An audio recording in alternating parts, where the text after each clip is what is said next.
dasar mengidentifikasi kebutuhan manusia. Indikator yang pertama mendeskripsikan pengertian kebutuhan, yang kedua menyebutkan dan menjelaskan jenis-jenis kebutuhan, yang ketiga menjelaskan hal-hal yang mempengaruhi kebutuhan.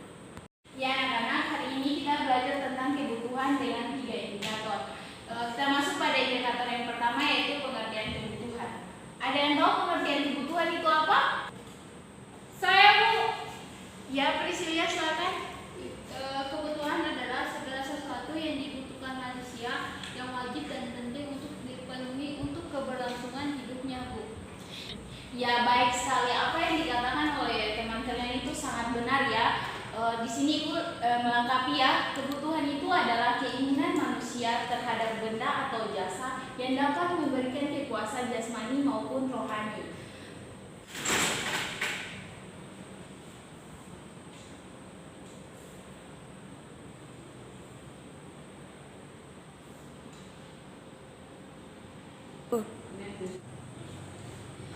Ya anak-anak, jadi kebutuhan itu sangat wajib untuk dipenuhi seperti sandang, pangan, dan papan. Kita masuk pada indikator yang kedua, yaitu menyebutkan dan menjelaskan jenis-jenis kebutuhan. Ada yang tahu jenis-jenis kebutuhan itu ada berapa? Saya, Bu. Ya, Priscilia, silakan. Jenis kebutuhan itu ada 4. Yang pertama, menurut intensitasnya. Yang kedua, menurut sifatnya. Yang ketiga, menurut waktu pemenuhannya. Dan yang keempat, menurut subjeknya. Ya, baik sekali jawaban dari teman kalian. Sini Ibu akan menjelaskan apa tuh kebutuhan menurut intensitasnya, menurut subjeknya, dan menurut pemenuhannya.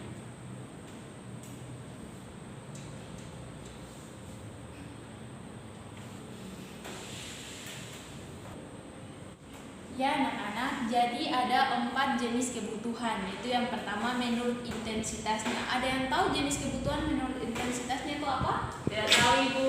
Ya, jenis kebutuhan menurut intensitasnya itu terbagi lagi menjadi 3 macam. Yaitu yang pertama kebutuhan primer, sekunder, dan tersier. Kebutuhan primer itu adalah kebutuhan yang wajib untuk dipenuhi seperti sandang, pangan, dan papan, pakaian, makanan, dan tempat tinggal. Anak-anak yang kedua yaitu kebutuhan sekunder. Kebutuhan sekunder itu adalah kebutuhan yang dipenuhi setelah kebutuhan primer terpenuhi, seperti perabotan rumah, sepatu, dan lain-lain. Jenis yang ketiga yaitu kebutuhan tersier. Kebutuhan tersier itu adalah kebutuhan akan barang mewah. Kebutuhan yang mewah itu seperti rumah mewah, mobil, dan emas. Jenis-jenis yang kedua yaitu kebutuhan menurut sifatnya. Ada yang tahu jenis-jenis kebutuhan menurut sifatnya? Saya, Bu. Ya, Priscilia, silakan. Yaitu kebutuhan jasmani dan kebutuhan rohani, Bu. Ya, benar sekali. Kebutuhan menurut sifatnya yaitu kebutuhan jasmani dan kebutuhan rohani. Kebutuhan jasmani itu adalah kebutuhan yang berkaitan dengan fisik, seperti istirahat yang penuh, berolahraga, makan makanan yang bervitamin. Kebutuhan jasmani itu tidak terpenuhi, maka tubuh kita itu akan merasa lelah, capek, dan bahkan bisa sakit. Ya, yang kedua yaitu kebutuhan rohani. Kebutuhan rohani itu kebutuhan yang berhubungan dengan pikiran kita, seperti melakukan ibadah, mendengar motivasi, mendengarkan musik. Jika kebutuhan rohani ini tidak terpenuhi, maka tubuh kita itu akan merasa depresi dan stres. Sampai di sini bisa dimengerti? Bisa, Ibu. Baik, kalau sudah dimengerti, kita lanjut pada indikator yang ketiga, yaitu menjelaskan hal-hal yang mempengaruhi kebutuhan.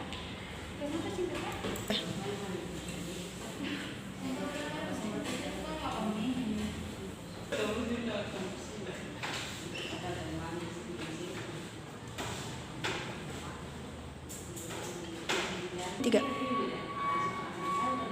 Ya anak-anak, indikator yang ketiga yaitu hal-hal yang mempengaruhi kebutuhan itu ada 3. Yang pertama tingkat pendidikan, yang kedua kondisi alam, dan yang ketiga umur. Saya bisa menjelaskan tingkat pendidikan? Ya, Bu. Jadi tingkat pendidikan itu mempengaruhi. Kenapa bisa mempengaruhi kebutuhan? Karena tingkat pendidikan seseorang itu misalnya kebutuhan yang dimiliki oleh tingkat pendidikan seseorang itu berbeda. Misalnya oleh anak SMA memiliki kebutuhan yang berbeda dengan anak yang masih berada di tingkat pendidikan SD. Ya, jawaban yang diberikan oleh teman kalian itu sangat benar. Di sini Ibu akan melengkapi kenapa tingkat pendidikan merupakan hal-hal yang mempengaruhi kebutuhan. Karena seperti yang sudah dijelaskan oleh teman kalian, tingkat kebutuhan seseorang itu berbeda-beda, apalagi kebutuhan anak SMP dan SMA itu jauh berbeda dengan anak kuliah. Bisa dilihat dari pembayaran SPP itu pasti relatif lebih murah itu tingkat SMA, sedangkan yang tingkat kuliah itu pasti lebih mahal. Bisa dimengerti? Bisa Ibu. Ya, baik. Yang kedua yaitu kondisi alam. Kenapa kondisi alam termasuk dalam hal-hal yang mempengaruhi kebutuhan? Karena pasti seseorang itu memenuhi kebutuhannya itu berdasarkan lingkungan yang ia tinggali. Contohnya seperti sekarang kan musim hujan. Berarti yang tinggal di daerah yang permusiman hujan berarti membutuhkan selimut dan kain yang lebih tebal untuk menahan hawa dingin kan? Iya Ibu. Sedangkan yang tinggal di Daerah daerah panas pasti membutuhkan pakaian yang lebih tipis. Benar Ibu. Yang ketiga yaitu umur juga sangat mempengaruhi kebutuhan. Kenapa? Karena kebutuhan anak kecil dan orang dewasa itu sangat berbeda. Kalau anak kecil itu pasti mereka membutuhkan mainan.